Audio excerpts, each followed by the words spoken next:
Welcome back again Law Ascent channel पे आप सभी का स्वागत है दोस्तों। फ्रेंड्स, जैसा कि हमने कहा था कि उत्तराखंड पुलिस एक्ट 2007 का पूरे जो सीरीज़ है, पूरी जो बेयर एक्ट है, हम इसको कवर अप करेंगे 10 डेज़ के अंडर में। So at presently we are done with 3 chapters and now we are going to discuss about the chapter 4, जो कि स्टेट पुलिस बोर्ड के बारे में बात करता है और पुलिस इस्टेब्लिशमेंट कमेटी के बारे में बात करता है। इस चैप्टर से 2-3 सेक्शंस है जो ज़्यादा इंपॉर्टेंट है, नॉट ऑल सेक्शंस, बट मैं सारे सेक्शंस आपको बता दूंगा। बट आपको फोकस उन इम्पॉर्टेंट सेक्शंस पे करना है जिससे कि मोस्टली क्वेश्चंस आते हैं। ठीक है गाइस, और अगर आपको पसंद आए तो शेयर करना, और अपडेट्स के लिए आप सब्सक्राइब कर सकते हैं। ठीक है गाइस, और टेलीग्राम चैनल जो है इसका भी मैं लिंक जो है डिस्क्रिप्शन बॉक्स में मेंशन कर दूंगा, जिसमें कि MCQs हो गए और भी जो अपडेट्स होती हैं वैकेंसी से रिलेटेड, उनके बारे में बातें बताई जाती हैं और सारे जो अपडेट्स हैं मैं उन्हीं में ही पोस्ट करता हूँ। Okay, so let's begin.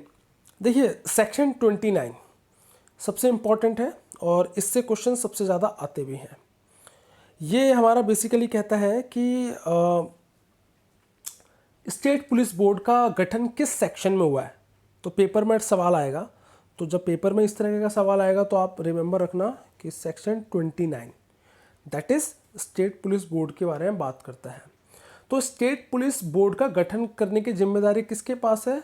इसकी जिम्मेदारी हमारे स्टेट गवर्नमेंट के पास है, यानी कि राज्य सरकार जो होती है वो स्टेट पुलिस बोर्ड क्या करती है, एस्टेब्लिश करती है, जो कि वेरियस तरह के फंक्शंस जो उनको असाइन करे जाते हैं by the state government, they perform their own functions. Okay, तो एक तो यहाँ से बनता है।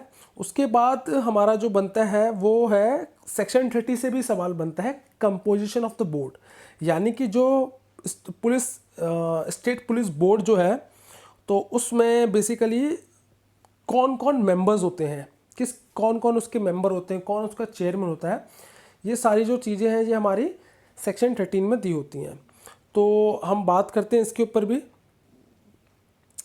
तो इसमें सबसे पहले याद रखना है कि जो स्टेट पुलिस बोर्ड बनता है, तो इस स्टेट पुलिस बोर्ड का होम मिनिस्टर कौन, यानी कि इसका जो चेयरमैन होता है वो होम मिनिस्टर इसका चेयरमैन होता है। सो दैट मीन्स पेपर में एक सवाल यहाँ से ये आ सकता है कि who is the chairman of और who presiding officer of the state police board. तो आंसर आप इसका चेयरमैन करना। इसके अलावा इसमें जो अपोजिशन पार्टी के जो लीडर होते हैं वो बेसिकली क्या होते हैं, इसमें वो भी मेंबर होते हैं।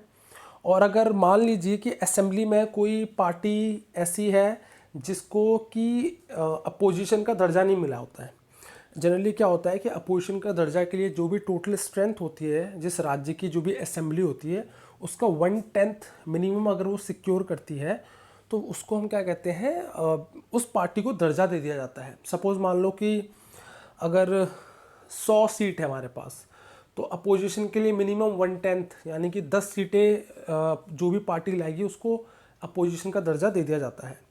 और कई बार ऐसा भी होता है कि अगर आपने 1/10 नहीं लेकर आते हो, जो 1/10 क्वेरम है, अगर आप उससे लेस नंबर लाते हो, तो उस केस में जो लार्जेस्ट पार्टी होती है उसको हम क्या करते हैं, लीडर ऑफ अपोजिशन मान के चलते हैं। तो उस केस में वो भी क्या होता है, इसका मेंबर होता है। चीफ सेक्रेटरी जो होता है कंसर्न स्टेट का, वो भी इसका मेंबर होता है, प्रिंसिपल सेक्रेटरी, ठीक है ना, और वो बेसिकली होम डिपार्टमेंट का होता है। और डीजीपी जो होते हैं पुलिस के, तो उसमें सारे मत पढ़ना, इसमें डीजीपी मेन फोकस इसमें आप रखना चेयरमैन कौन होता है, क्योंकि चेयरमैन वाले सबसे ज़्यादा सवाल आते हैं। बाकी नॉन पॉलिटिकल मेंबर्स भी होते हैं इसमें, ठीक है। इसमें एक जो पुलिस ऑफिसर होता है वो भी होता है, जो IPS कैडर का ही होता है मेनली, और उसकी रैंक जो होनी चाहिए वो ADGP यानी कि जो additional director general of police है उससे नीचे की नहीं होनी चाहिए, उससे ऊपर होगा तो वो भी चलेगा। और उसको नॉमिनेट जो करती है यहाँ पे स्टेट गवर्नमेंट, उसको नॉमिनेट करती है। इसके अलावा सेक्शन 31 है, not as much as important, but एक बार आप देख लेना। ये बेसिकली बात करता है कि जो भी स्टेट पुलिस बोर्ड में जिन लोगों को भी नॉमिनेट करा जाता है या जो भी कंपोजिशन होती है, तो उसमें इंडिपेंडेंट जो मेंबर होते हैं उनको भी नॉमिनेट करते हैं। तो इंडिपेंडेंट मेंबर्स को जो भी नॉमिनेट करती है, तो जो पैनल होता है, सिलेक्शन पैनल, जो इंडिपेंडेंट मेंबर को भेजती है स्टेट पुलिस बोर्ड में, तो वो कौन सिलेक्शन करता है उनका, उसके बारे में इसमें बताया हुआ है। वो बेसिकली CM जो होता है कंसर्न स्टेट का वो, और जो स्पीकर होता है असेंबली का, और उस राज्य का जो होम मिनिस्टर होता है यानी गृह मंत्री, और जो लीडर ऑफ अपोजिशन होता है। ये 4 लोग जो होते हैं ये पैनल में होते हैं और ये डिसाइड करते हैं कि किस इंडिपेंडेंट मेंबर को भेजना है नहीं भेजना है। ठीक है। उसके बाद grounds of ineligibility for independent members, यानी कि किन ग्राउंड की वजह से इंडिपेंडेंट मेंबर्स को अयोग्य करार दे दिया जाता है या जिनका सिलेक्शन नहीं हो सकता स्टेट पुलिस बोर्ड में। तो ये कंडीशन लिखी हुई कि क्या क्या कंडीशन है कि if a person is not a citizen of India, अगर ऐसा व्यक्ति सिटीजन नहीं है भारत का,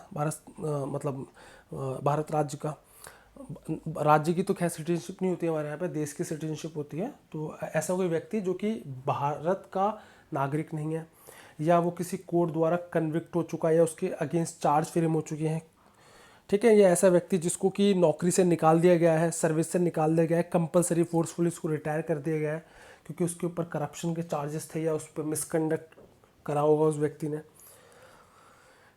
ठीक है ना। और अगर कोई व्यक्ति जो कि इलेक्टेड पॉलिटिकल ऑफिस को होल्ड करता है, चाहे वो एमपी हो चाहे एमएलए हो, ठीक है, और वो उस पॉलिटिकल पार्टी ऑर्गेनाइजेशन से ऑब्वियसली जुड़ा हो और कोई इलेक्टेड पॉलिटिकल ऑफिस अगर हेल्ड करता हो, तो ऐसा व्यक्ति को भी नहीं इलेक्ट करा जाएगा, वो इनएलिजिबल होगा। और अगर वो अनसाउंड ऑफ माइंड हो।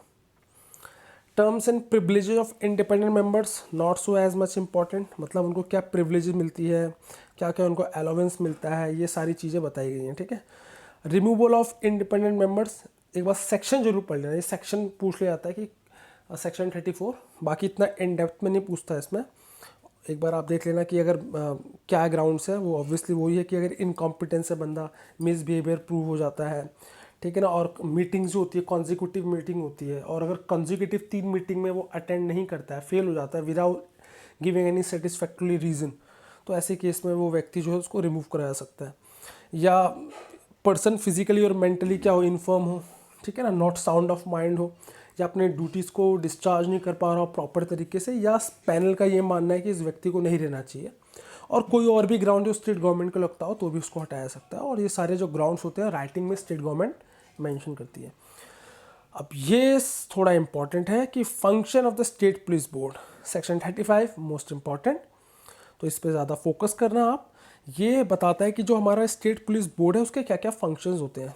तो वो यही है कि गवर्नमेंट को, स्टेट गवर्नमेंट को एडवाइस करते हैं, पॉलिसी बनाते हैं, किस तरीके से प्रमोशन करना है, एफिशिएंट लोग का अकाउंटेबिलिटी लानी है, पुलिस में ट्रांसपेरेंसी कैसे लानी है, ठीक है, जवाबदेही तय करते हैं। स्टेट गवर्नमेंट को ये भी सजेशन देते हैं कि किस किस बेसिस पे इंडिकेट करा जाए परफॉर्मेंस, ठीक है ना, ओवरऑल पुलिस का, पब्लिक की ओपिनियन ली जाती है, पब्लिक सेटिस्फेक्शन किस तरीके से है, विक्टिम सेटिस्फेक्शन, ठीक है ना, पुलिस की इन्वेस्टिगेशन किस तरीके से है, चलती है नहीं चलती, अकाउंटेबिलिटी क्या है, उनके पास रिसोर्स है ऑप्टिमम या नहीं है, या ह्यूमन राइट्स का कोई वॉलेशन तो नहीं कर रही पुलिस, वो स्टैंडर्ड को मेंटेन कर रही है नहीं कर रही है।